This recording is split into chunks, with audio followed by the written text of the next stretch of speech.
I'm going to show you some poly tricks now. I'll be very quick. If I was going to make this model, I would start with a box, which is what you normally do. Now, Poly has some fantastic tools that we can use, and I'm going to show some of those to you now in a practical sense. Right, so we want to convert this to editable poly, straight up. Right, now a cool tool straight off the bat that you can use is the connect tool. If you select a group of edges in a row and press connect, we get a line, and this line is like a big cut. Now we can add as many lines as we like, segments wise, and if we have more than one line, we can use these tools, the pinch, which will stretch them out or pull them closer together, or the slide, which will move them up and down. Now for this bit we're going to make a hood, so we only need one. Move that up to about there. Cool, okay. Pull this guy out a bit there, okay. Then we extrude that, jolly good. That far out. Okay.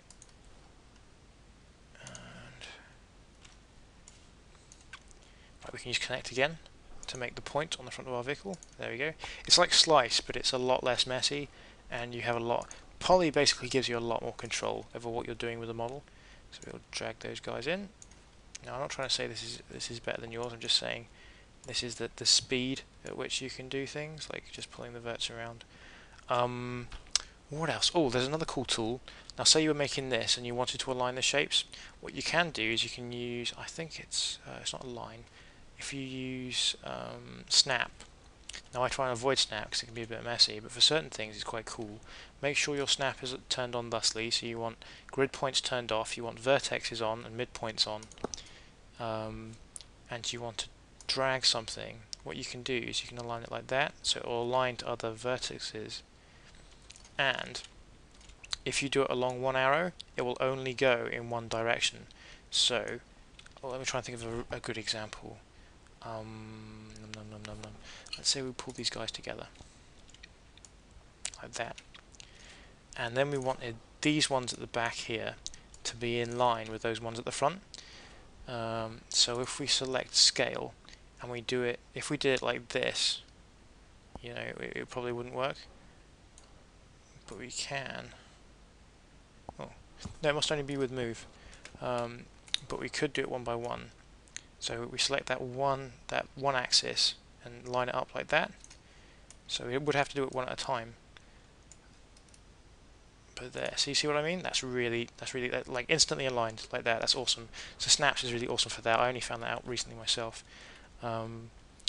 What else? So your turret would be separate, of course. We know that. That's all good. You can align things to midpoints with snap. I should really use snap more, and I don't. Max, you're always being so silly. Right, get rid of those segments. Right, another cool thing you can do with poly is just the way you can interact with the shapes. It's just so easy to kind of mess around. If I go into left view, okay, there's a box in the way of left view. Get rid of you. I'm not going to save this way, and so you don't need to worry about me deleting your reference images. It's going to be super quick. Right. So see, we have the fender here. Instead of modelling the fender painstakingly and going up and going, oh, we'll adjust those verts to be in the right place, just use a tube.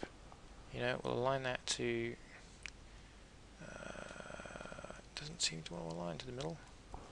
Never mind. Do by eye.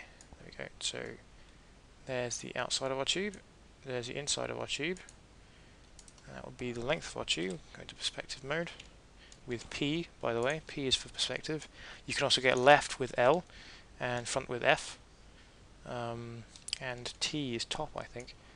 Right, so we've got our wheel arch there, which is fantastic. And you see what I'm doing? I'm just using the shapes to kind of, you know, work my way around. Get rid of those segments. And then what we can do is we can kind of expand that a bit. How many size do we want? We want 20, I think. Yeah, because we've got a nice kind of cut here now that we can work on. So what I'm going to do now, as I'm sure you've already guessed, is I'm going to convert that to poly. I'm then going to cut it off at the knees. Oops. There.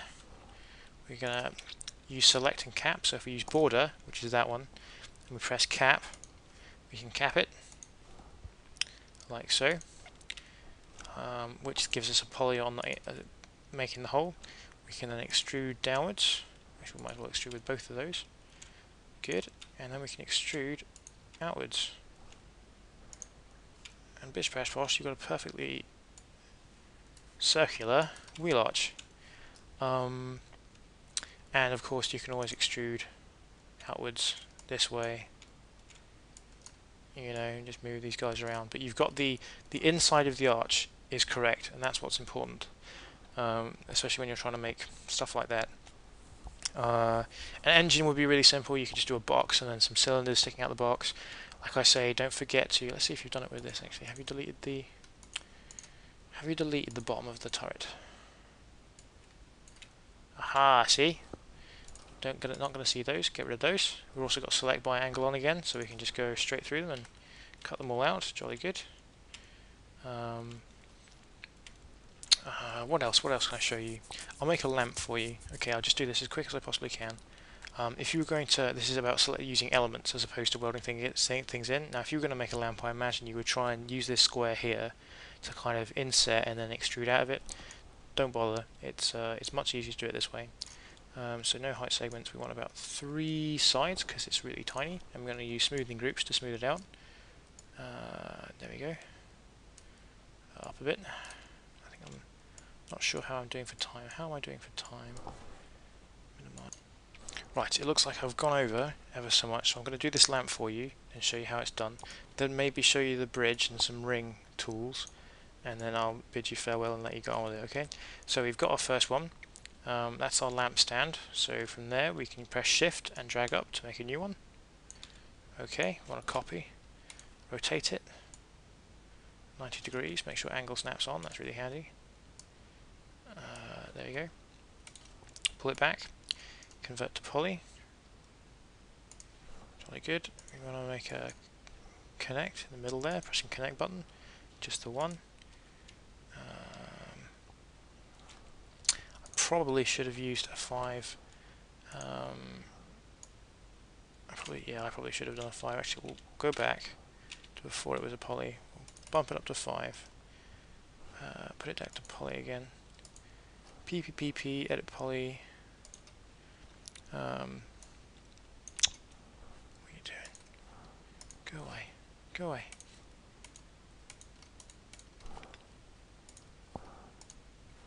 Right.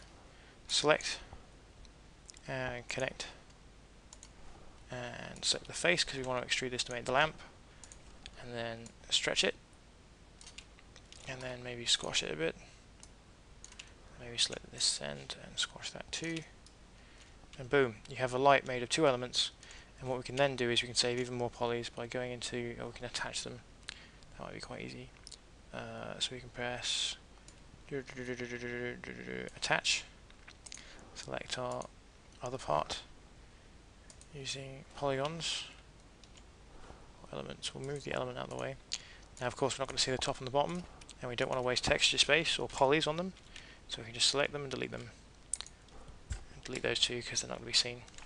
Then move that element back into place. Finally, I'll show you bridge and ring and loop and stuff like that. Bridge is quite straightforward. Bridge is really nice for making holes. If you have 2 boxes, and we're going to convert one to poly because we only need to convert one. There we go. And then we'll click on that. And then we'll attach first. Attach. Click on the other.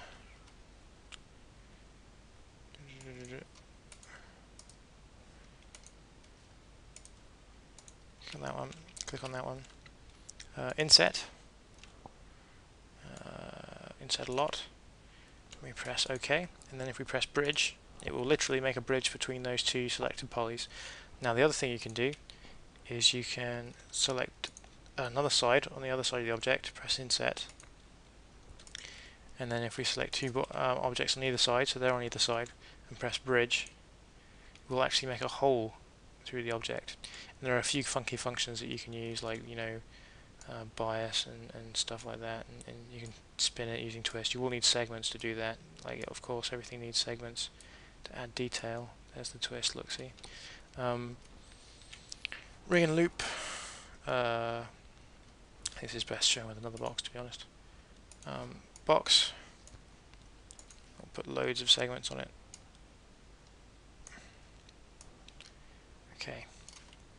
Now, this is really handy if you're doing more for character models, really, or for doing kind of a circumferences of objects, like things running around the outside. If we convert that to editable poly. Now, this might be in mesh as well. I haven't used mesh for a while. Select 2 lines. Now, a ring is a loop that goes between the 2 lines, if you know what I mean, and a loop is one that goes sideways along the lines. See, like that. So that's a loop. So it's going from it's going like a rope from side to side, whereas a ring is like a ladder. A ring goes up like a ladder. See these steps here. So ring, loop. Now you will need to select more than one. So if you select 2 and then just do that, you can do that with verts as well. It's really useful. The grow function as well expands your selection by 1, so you'll just be able to select more. I think that's it really. So that's poly. Have a play with poly. Poly's really useful and really quick. Try and make the engine using poly and fix your front and fenders. Really impressed. Shows lots of potential. Do some knitting on your verts, and have a look at where you spent your polys. But otherwise, very good show. Well done. I'm looking forward to seeing what else you can come up with. Okay. See you soon.